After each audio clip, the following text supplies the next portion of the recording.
غرفه ملابس النادي الاهلي. طبعا شفنا مشاكل كبيره جدا واخبار مش متعودين النادي الاهلي الاخبار تطلع كده بسهوله جدا. اسامه ابو علي عايز يرحل، احمد عبد القادر، ودي كلام اتقال في غرفه الملابس النادي الاهلي انه عايز يمشي ويروح الزمالك. تجديد امام عاشور. انا بقول اجمد صفقه واجمد لاعب في الفتره الاخيره هو امام عاشور. امام عاشور ده يعني مع احترامي الشديد 70% من كوت النادي الاهلي، مع احترامي لزيزو، مع احترامي لبن شرقي، تريزيجيه انا بقول حتى المبالغ لا.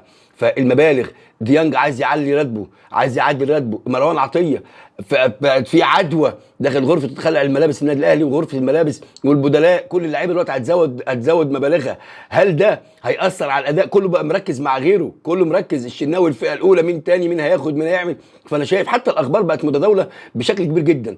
فهل انتم مع ان فعلا في حاجه جديده وغريبه في غرفه مبادرات النادي الاهلي؟ وهل المبالغ ديت وصفقه زيزو والمبلغ الجامد اللي خده واسامه ابو علي انه عايز يمشي بعد ما النادي الاهلي هو كان يعني المصباح السحري لاسامه ابو علي والمبالغ، انتوا شايفين رايكم ايه في اللي بيحصل؟